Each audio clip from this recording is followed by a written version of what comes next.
fascismo? Essa é uma pergunta muito recorrente em sala de aula. Para estar respondendo essa pergunta aqui no canal, vou deixar um vídeo do Manual de História respondendo sobre o que é o fascismo, ok? O que a maioria das pessoas aprende na escola sobre o fascismo é algo assim. Precisamos voltar no tempo.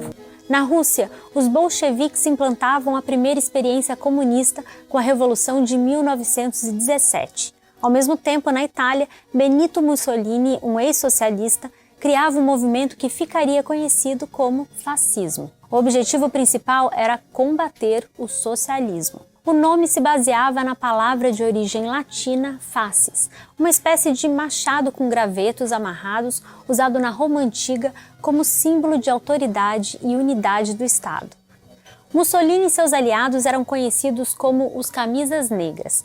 Passaram a atuar como um partido político na Itália, mesmo que suas propostas não fossem muito claras e que por vezes não passassem de atos de violência. O problema é que essa explicação não bate com os fatos. Primeiro, não foi Mussolini quem criou o fascismo, mas diversos políticos e intelectuais que deixaram o Partido Socialista Italiano em 1908, porque ele estava se tornando muito moderado. Esses socialistas se reuniram na revista La Lupa em 1910, onde formularam as ideias do fascismo.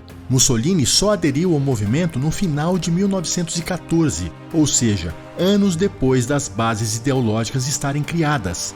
Com relação à teoria política, a síntese fascista já estava claramente expressa por volta de 1910 e 1912, em publicações como a revista La Lupa. Todos os principais elementos do pensamento fascista se concretizaram antes da explosão da Primeira Guerra. Tudo o que era de real importância nessa síntese do nacionalismo com o socialismo pós-marxista foi elaborado antes do primeiro tiro. Segundo, o nome do movimento não foi escolhido por Mussolini. FACI era o nome de sindicatos socialistas italianos que surgiram na última década do século XIX. É incrível como essa informação é frequentemente omitida. O movimento dos trabalhadores na Sicília em meados da década de 1890 consolidou a palavra fatio no uso comum. Naquela época, a imprensa já chamava os membros do Fatih Siciliani de fascisti.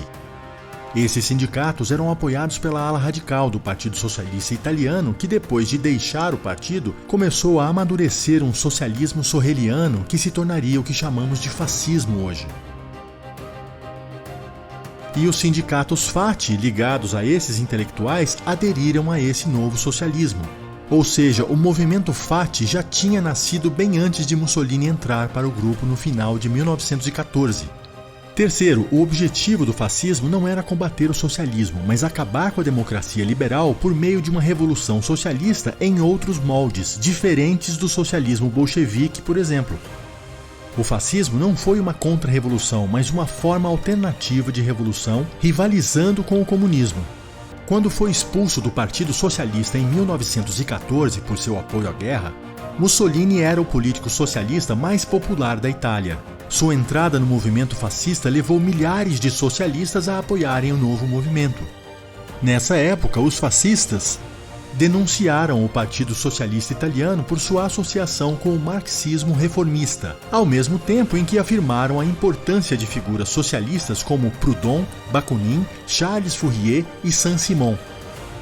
Por fim, as propostas dos fascistas eram claríssimas, mas se fossem ditas na mídia ou ensinadas nas escolas, ninguém acreditaria que o fascismo nasceu para proteger o capitalismo.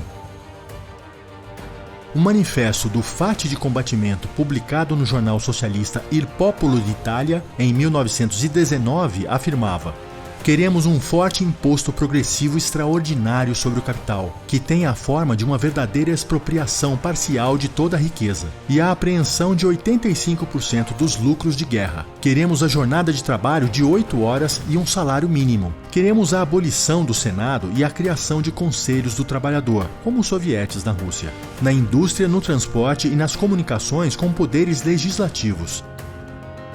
Se você acha que aprendeu bastante com esses 4 minutos de vídeo, imagine em 4 horas. Este é o tempo do documentário Fascismo, a corrente socialista renegada, que está em promoção até o dia 25 de dezembro. Aproveite!